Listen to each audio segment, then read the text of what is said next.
Vamos a recurrir a 1 Samuel capítulo 8.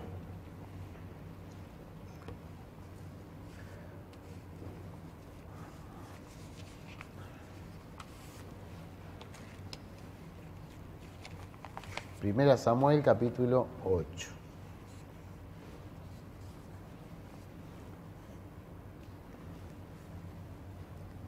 Versículo primero.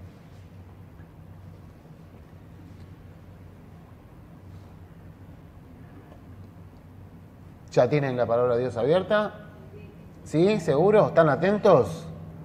¿Están preparados? Algunos están muy somnolientos todavía, ¿eh? Miren que los haría parar, pero bueno, prefiero dejarlos allí sentados. Así que vamos a leer, primer versículo del capítulo 8. Aconteció que habiendo Samuel envejecido, puso a sus hijos por jueces sobre Israel, y el nombre de su hijo primogénito fue Joel, y el nombre del segundo Abías. Y eran jueces en Berseba. Pero no anduvieron los hijos por los caminos de su padre, antes se volvieron tras la avaricia, dejándose sobornar y pervirtiendo el derecho. Entonces todos los ancianos de Israel se juntaron y vinieron a Ramá para ver a Samuel y le dijeron: He aquí tú has envejecido y tus hijos no andan en tus caminos. Por tanto, constitúyenos ahora un rey que nos juzgue, como tienen todas las naciones. Pero no agradó a Samuel esta palabra que dijeron: Danos un rey que nos juzgue. Y Samuel oró a Jehová. Y dijo Jehová a Samuel: Oye la voz del pueblo en todo lo que te digan, porque no te han desechado a ti, sino a mí me han desechado, para que no reine sobre ellos, conforme a todas las obras que han hecho desde el día que los saqué de Egipto hasta hoy, dejándome a mí y sirviendo a dioses ajenos, así hacen también contigo. Ahora pues, oye su voz, mas protesta solemnemente contra ellos, y muéstrales cómo les tratará el rey que reinará sobre ellos. Y vamos al versículo 19. Pero el pueblo no quiso oír la voz de Samuel, y dijo: No, sino que habrá rey sobre nosotros, y nosotros seremos también como todas las naciones, y nuestro rey nos gobernará, y saldrá delante de nosotros, y hará nuestras guerras. Y oyó Samuel todas las palabras del pueblo, y las refirió en oídos de Jehová. Hasta aquí nos detenemos en la lectura de la palabra de Dios. Vendría bien que lea después todo este capítulo en su casa, ¿no? Y vamos a reflexionar hoy en torno al tema de los malos diagnósticos. Malos diagnósticos, ¿no?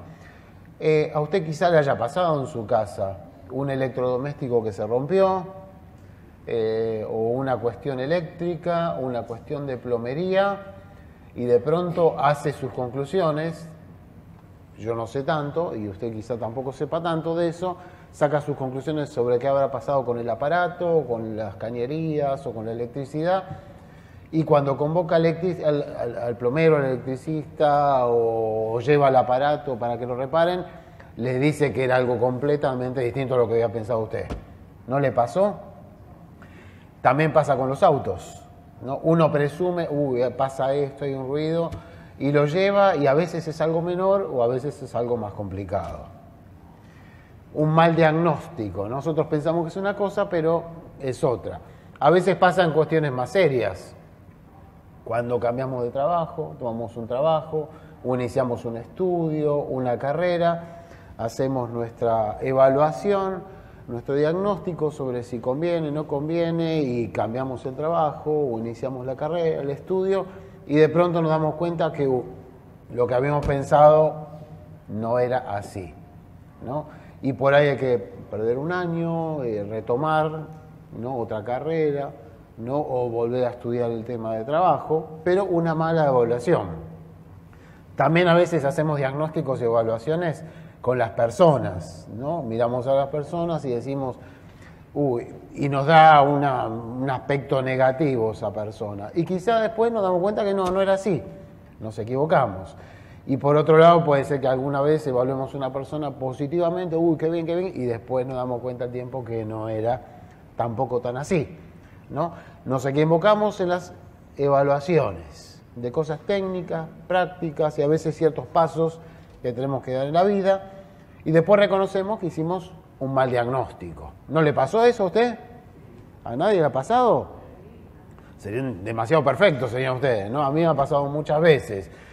Y a veces tiene sus consecuencias eso. Pero bueno, cuando es una cuestión técnica o aún un trabajo, un estudio, uno perderá un tiempo, hay oportunidad de recomponerse, de recuperarlo, salir adelante, modificar la actitud con esa persona porque nos damos cuenta que es distinta. Se puede reparar, no es tan grave ese tipo de evaluaciones. Pero hay diagnósticos que sí son serios. No, el problema es cuando hacemos malos diagnósticos sobre la marcha de nuestra propia vida. Ese es el problema. Los otros diagnósticos de un electrodoméstico, aún de un estudio que iniciamos, de una persona, en alguna forma lo podemos reparar, se puede subsanar eso. Pero cuando uno se detiene en la vida y dice ¿dónde estoy parado? Y hace un mal diagnóstico, eso genera consecuencias serias porque a partir de ese diagnóstico es que uno empieza a avanzar y a proyectarse. Un mal diagnóstico sobre dónde estamos parados, eso sí es muy grave y es muy serio, ¿no? Leímos recién que los ancianos fueron a ver a Samuel. Retrocedemos 3000 años en la historia, ¿no?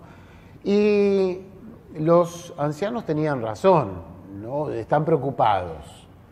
¿Por qué vienen del tiempo de los jueces? Se está cerrando el tiempo de los jueces. Y había sido un tiempo muy complicado, muy conflictivo. Habían tenido muchos problemas. Era cierto, estaban preocupados por lo que iba a venir. Habían tenido conflicto con los otros pueblos, las otras naciones, guerras constantes, derrotas, dominaciones, los habían explotado. Pero cuando miraban dentro de la nación, también era un desastre, todo. Una situación de inseguridad, donde uno no podía trasladarse de una región a la otra, ¿no? Se cometían abusos, no se respetaban las leyes, habían caído en el paganismo y la idolatría, porque tomaban como ejemplo a las otras naciones, se peleaban entre ellos también, hacían guerras sangrientas entre las tribus, había anarquía, el libro de los jueces dice que hacía cada uno lo que bien le parecía, lo que se le antojaba, problemas internos, externos, problemas económicos, faltaba el alimento, faltaba el trabajo, la pasaban mal, no tenían lo necesario, y los ancianos estaban preocupados. Es cierto, habían tenido problemas, y varios cientos de años habían tenido estos problemas. Y veían a Samuel, ya mayor, ya anciano, y presumían que ahora, cuando Samuel no estuviera, esos problemas iban a volver, se iban a repetir. Problemas duros, internos y externos. Pero cometieron un error al acercarse a Samuel, porque allí presentaron un diagnóstico equivocado. Ellos no entendieron por qué habían tenido esos problemas. La evaluación que habían hecho estaba mal. Sí, los problemas los conocían, pero por qué habían tenido esos problemas ellos no lo habían reconocido, no entendían cuál era la causa, ni tampoco cuál era la solución para esos problemas. La evaluación, el diagnóstico de cómo resolver estos problemas también era equivocada. Se acercaron a Samuel y le dijeron, no queremos tener más jueces, queremos tener un rey que nos gobierne. Es decir, para ellos el problema era político, era simplemente formal, un sistema de gobierno, una forma de gobierno era el problema. El problema, todos esos problemas se debieron a que tuvimos jueces que gobernaron, ¿no? Si sacamos los jueces y ponemos un rey, él va a salir adelante de nosotros en las guerras, va a resolver el problema y resuelto los problemas. Creyeron que la cuestión era una cuestión política. Entre paréntesis, algo que también pasa en nuestra nación, ¿no? A veces nosotros somos tentados a pensar que es una cuestión política y ciertamente va más allá de una cuestión política. Ellos lo pensaron así también. Todos estos problemas que vivimos fueron porque teníamos jueces. Cambiamos al juez, que no funcionó, colocamos un rey, resueltos los problemas. Se lo presentaron así, todo cerrado, ¿no? A Samuel. Samuel, después de toda su carrera, un hombre mayor con experiencia, lo tomó a mal, se enojó. Fue delante de Dios y Dios le respondió. Y lo más interesante en este pasaje justamente es que Dios da su perspectiva, da su diagnóstico, su evaluación sobre el pueblo. y justamente es totalmente contraria a lo que dijeron los ancianos. Los ancianos dijeron que era un sistema político y Dios dice, no, no es un problema político. Da justamente un diagnóstico completamente contrario. Y responde, a mí me han desechado para que no reine sobre ellos, conforme a todas las obras que han hecho desde el día que los saqué de Egipto hasta hoy, dejándome a mí y sirviendo a dioses ajenos. El problema no es político, no es el juez, no es tener un rey. El problema es espiritual. Me desecharon, no quieren que yo gobierne. Y esto lo vienen haciendo desde el día del Éxodo, que salieron de Egipto. Aún con Moisés y Josué, son rebeldes, me dejaron, quieren servir a otros dioses, quieren servir a los ídolos ajenos, quieren seguir a las otras naciones. El problema no es político, es un problema de rebeldía, de infidelidad, es un problema espiritual. Si les ha ido mal y han tenido problemas, no es porque los gobernó un juez, es porque fueron infieles, por sus falencias espirituales. Relea este pasaje después en su casa, porque es interesante. Lo que dice el pueblo y Dios dice otra cosa distinta, completamente distinta. No era un problema político, era un problema espiritual que había generado todos estos problemas que habían vivido durante cientos de años. Claro, era más cómodo, ¿no? Más cómodo y menos traumático para el pueblo la evaluación que habían hecho ellos. Era más cómodo decir, el problema está fuera de nosotros, no es de las tribus, de las familias, de la nación, de todo el conjunto. El problema es el juez, el problema es ajeno a nosotros. La culpa no la tenemos nosotros, la tiene el juez que gobernaba, que no sabía gobernar. No, está fuera de nosotros. Si ellos hubieran hecho una evaluación seria, una evaluación profunda de sus vidas, se hubieran sentido incómodos. Hubieran tenido que reconocer, ¿no?, que eran idólatras, que en vez de mirar a Dios miraban a otras naciones, que no respetaban las leyes, que eran egoístas, violentos entre ellos, que no eran pacíficos, que no cumplían la ley de Dios, ni obedecían a Dios, y se habrían visto confrontados, ¿no?, con la verdad de Dios, y se habrían visto obligados a tomar una decisión. O seguimos mal, o cambiamos drásticamente nuestra forma de vivir. No, simplemente dijeron, el problema está afuera, nosotros no somos responsables. Y se quedaron tranquilos y conformes. Hay que cambiar al juez, poner un rey. Ya está. Un mal diagnóstico, una mala evaluación.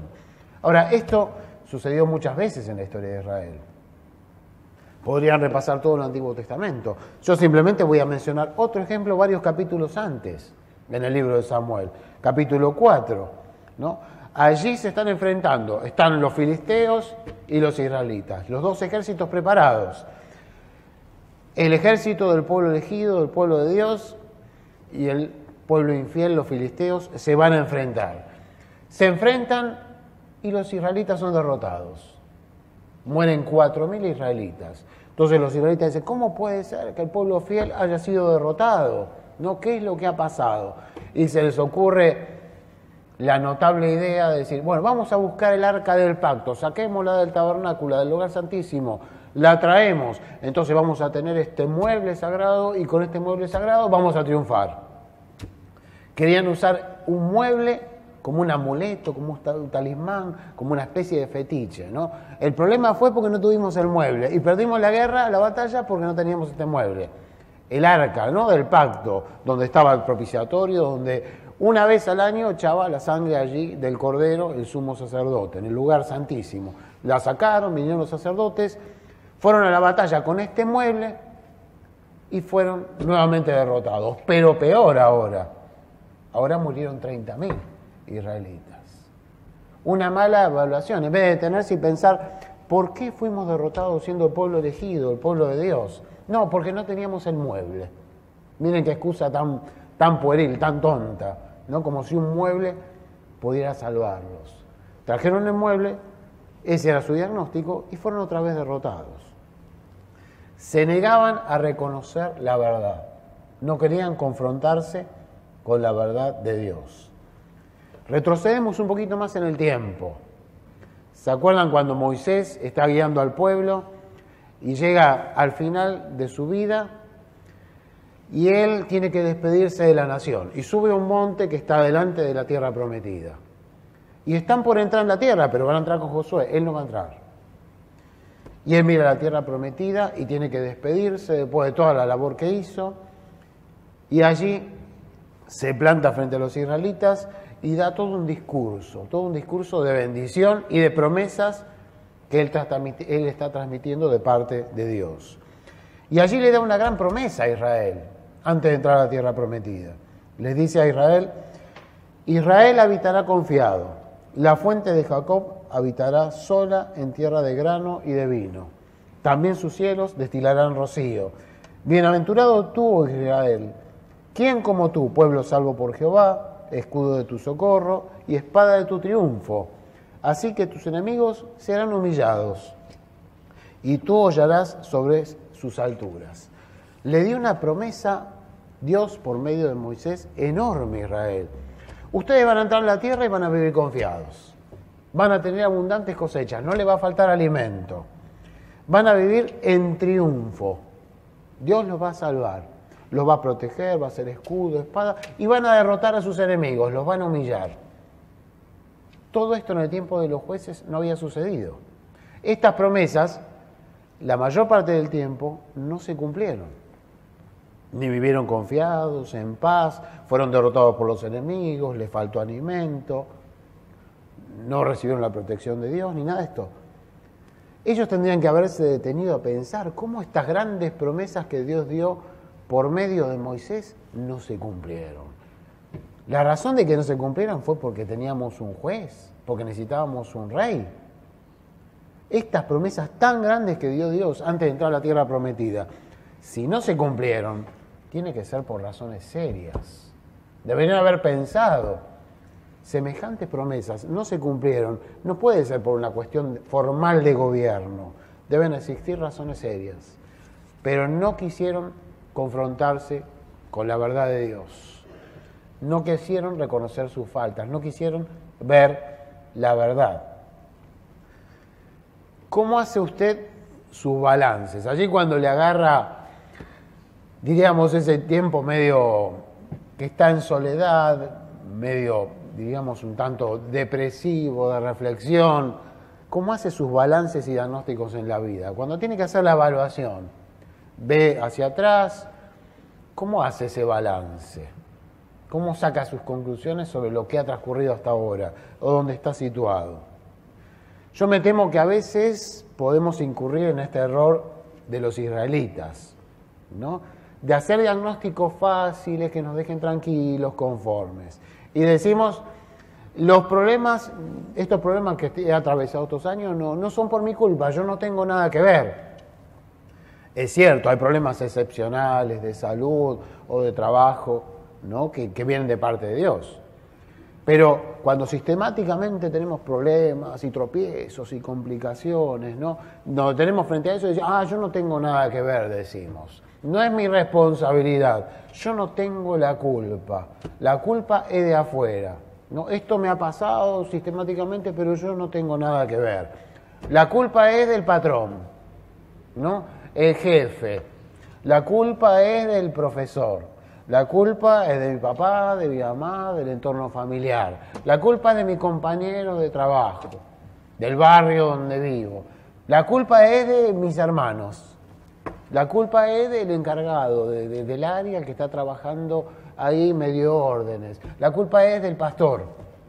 La culpa es de las circunstancias del país, la situación económica del país y cómo marcha todo. Todo eso es lo que ocasiona problemas en mi vida.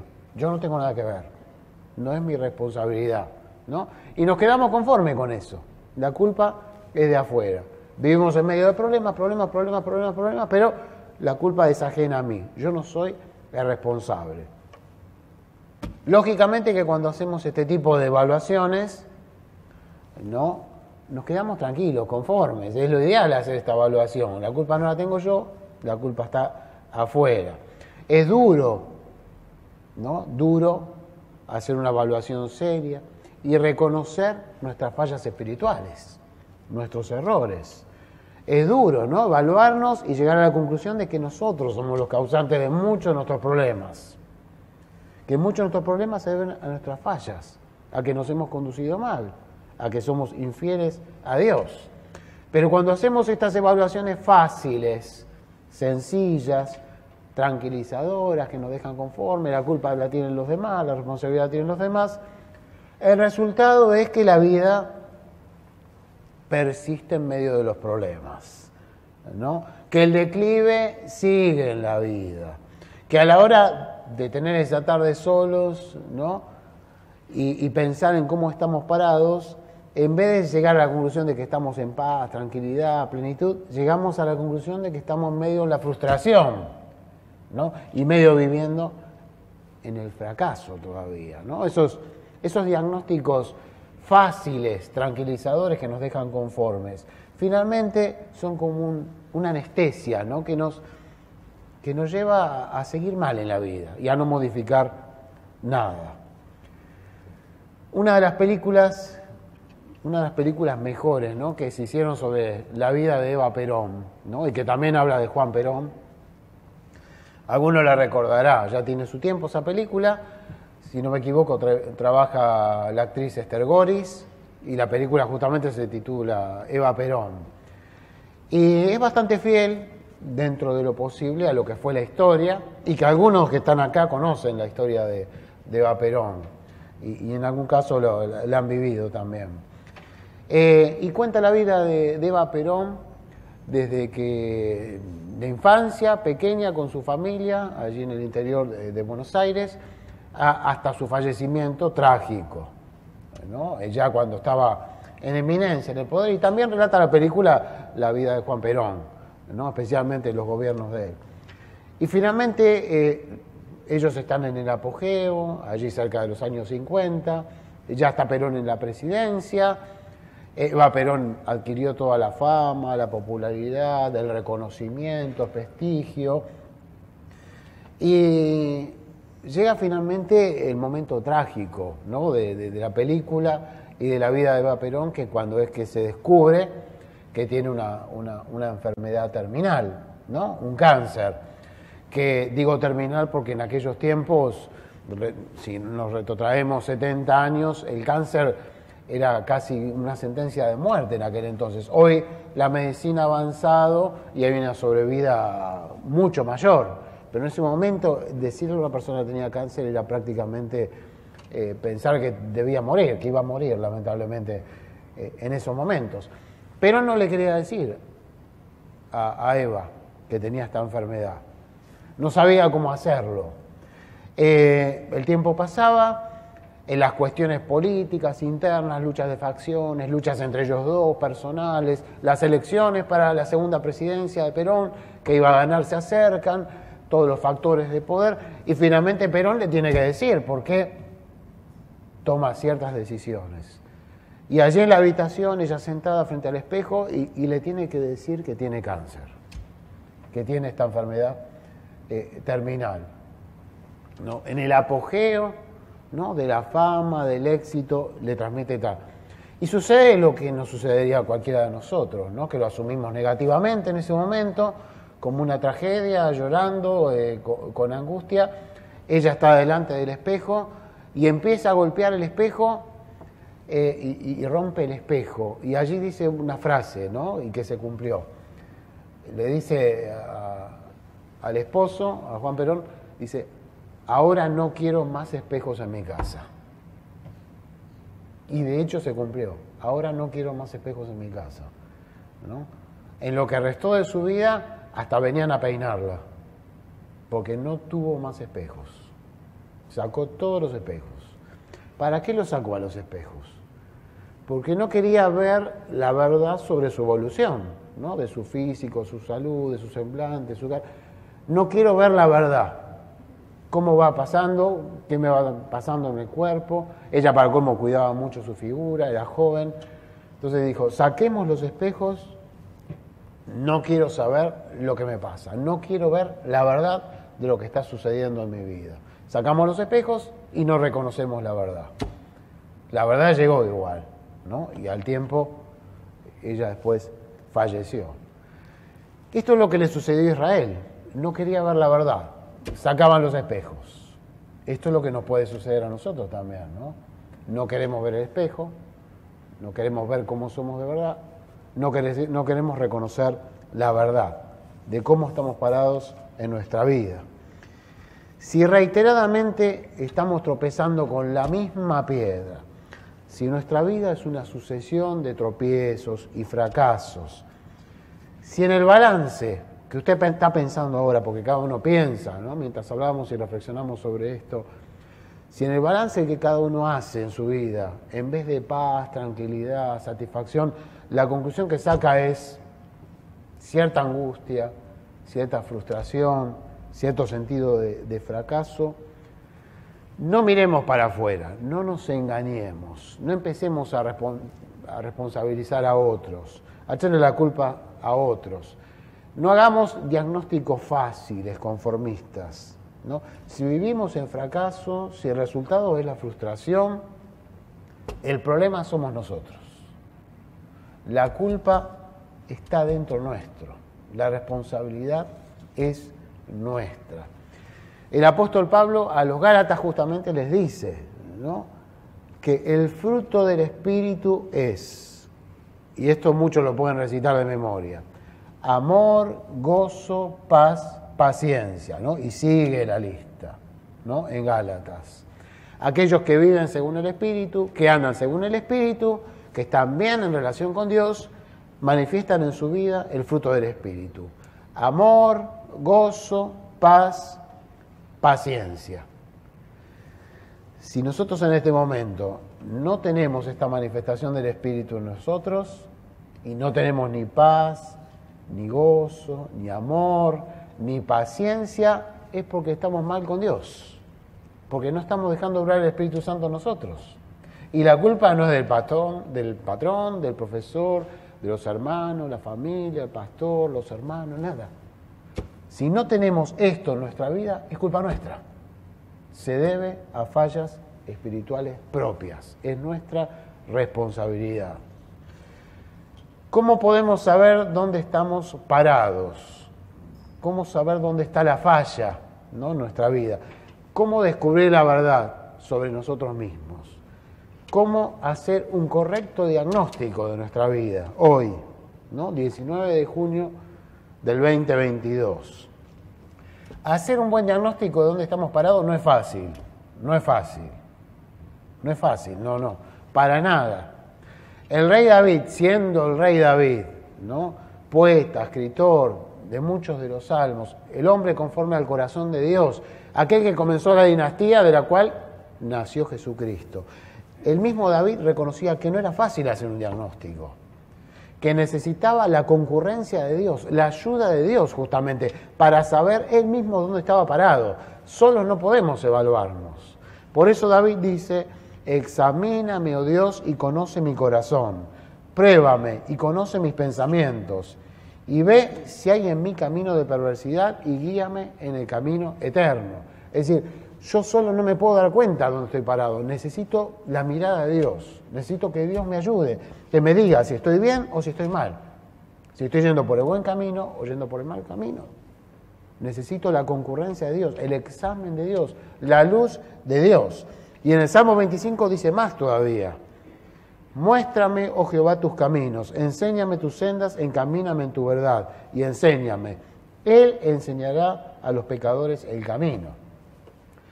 Necesito la mirada de Dios que me diga dónde estoy parado, pero también necesito la mirada de Dios que me diga, bueno, a partir de donde estás parado, bien o mal, tenés que cambiar el camino, ir para otro lado, o tenés que seguir adelante por donde estás yendo. No lo podemos hacer solo, necesitamos la asistencia de Dios. El mismo rey David pidió que Dios lo examinara y le mostrara si estaba bien, y le mostrara el camino. Necesitamos buscar a Dios. ¿Y cómo hace Dios para indicarnos dónde estamos parados? ¿Cómo hace Dios para mostrarnos el camino? Y otro salmo, ¿no? El salmo más largo, 119. Consideré mis caminos y volví mis pies a tus testimonios. Lámpara es a mis pies tu palabra y lumbrera a mi camino, ¿no? Dios, por medio de su palabra, allí nos confronta, nos muestra la verdad y nos muestra cuál es nuestra situación espiritual. La palabra de Dios, que es el espejo, ¿no? Nos dice la verdad acerca de nosotros. Dios utiliza su palabra para mostrarnos, para confrontarnos y decirnos, ¿estás bien o estás mal?, ¿no? Y para mostrarnos cuál es el camino que tenemos que seguir. La palabra de Dios echa luz sobre nuestra vida y hace el diagnóstico y nos dice si estamos bien, mal y hacia dónde tenemos que ir. Hacer un buen diagnóstico es esencial en la vida, ¿no? Es fundamental. Israel no hizo un buen diagnóstico. Y en todo el Antiguo Testamento podemos recordar, no hacía buenos diagnósticos. Y fue terrible que no los hiciera.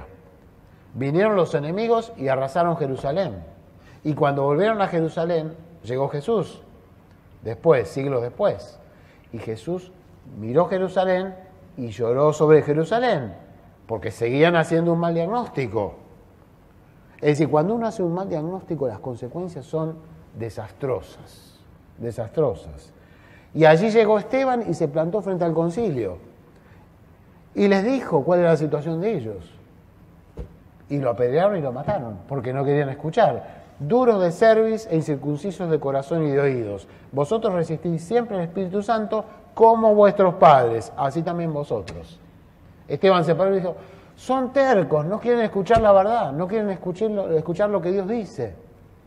Desde sus padres, de la época de del Éxodo, los jueces, reyes, profetas, tercos, resisten la verdad, no quieren escuchar la verdad y viven de tragedia en tragedia.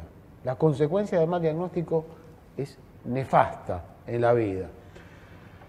Hacer un buen diagnóstico en la vida es esencial, no es secundario.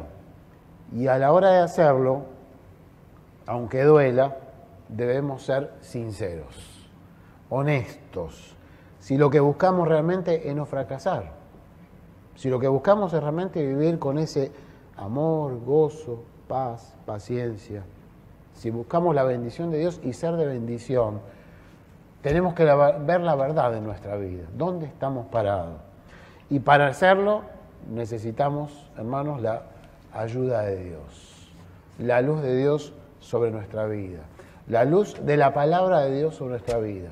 Dios nos habla por medio de su palabra, ¿no? La palabra de Dios echa luz sobre nosotros y dice dónde uno está parado, bien o mal, hacia dónde tiene que ir, si tiene que seguir por el mismo camino o tiene que corregirse y tomar otro camino. Únicamente buscando a Dios es donde podemos saber dónde estamos parados y hacia dónde tenemos que ir.